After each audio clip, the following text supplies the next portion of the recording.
May of '67, we were making a air assault on top of a mountaintop, and I was the last chopper to go in on this air assault, and there was like 8 of us on this chopper. Well, the chopper couldn't get all the way down to the ground, which was not unusual.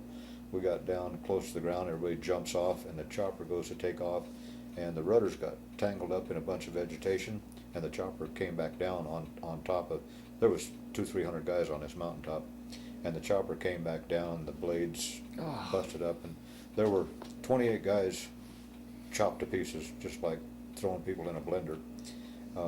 Myself and at this time, I had been there 5 months, and my cherry that was assigned to me, he was cut in two right in the middle, and we were pinned underneath this chopper, and the chopper was burning. So we're laying under there. Of course, there was 6 or 8 of us pinned underneath this chopper, and everybody just screaming bloody murder to get us out of there. And all you could see is all these feet come running up this chopper, and they lifted up, and then other guys were grabbing us by the legs and dragging us out from under there. Well, my cherry, like I said, got cut in half, and he was laying partially on top of me, so I had basically blood and guts everywhere, and I was hurt bad enough that I was dripping blood, from just cuts and stuff. I wasn't seriously hurt, but they thought I was, and my right arm swelled up like a balloon.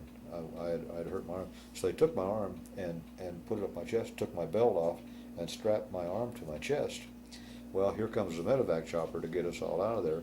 Well, this chopper's laying on the ground burning, so he can't get down to the ground to land to pick us up. So they had, like, I don't remember how many guys, 3 or 4 guys sitting on each other's shoulders, and they're passing the wounded guys up, these guys, and the last guy up the top, he kind of gives you a heave-ho up, and the door gunner grabs you by the seat of the pants or whatever he can grab, throws you into the chopper, and they did that with me, and of course I've only got one arm, and I'm up there and I'm reaching out with my left arm because my right arm's strapped to my chest. The door gunner grabs my arm and grabs the back of my shirt or pants and just kind of over his shoulder, and I did a nosedive in the floor of the chopper and started out the other side. Well, the other side was, I was going to fall into this burning chopper, and the other door gunner grabbed me. One of the scariest times of my life over there, because had this door gunner not had the quick reflexes to grab me, I would have fell right into that burning chopper. Had been history. So that was the first major injury, and then, of course, you see a lot of stuff goes on over there. I mean, there's just stuff in there that people in stateside never heard about. Unfortunately, we did things like now that happen in Iraq and Afghanistan. I mean, there's a news reporter behind every bush over there, which we didn't have all that. We did a lot of stuff that we should be ashamed of, but it was a survival of the fittest, so to speak. Right. But kind of went through the whole ordeal. We got in some major battles and stuff. I lost some very good friends over there. A couple of times it should have been me instead of somebody else. Somebody standing almost touching shoulders, and all of a sudden they're gone.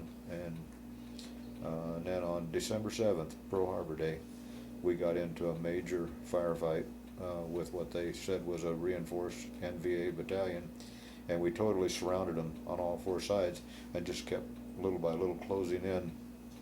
The second day we were in there fighting, I got a little piece of shrapnel in my arm. Again, a small piece, not even as big as your little fingernail, in my right arm. And we fell back to resupply for ammo, and all the medics were telling me, Henneberg, you get the hell on one of them medevac choppers and get out of here, because I was 18 days short. Oh. I had 8 days left in the field, and they'd have been taking me in to process me out.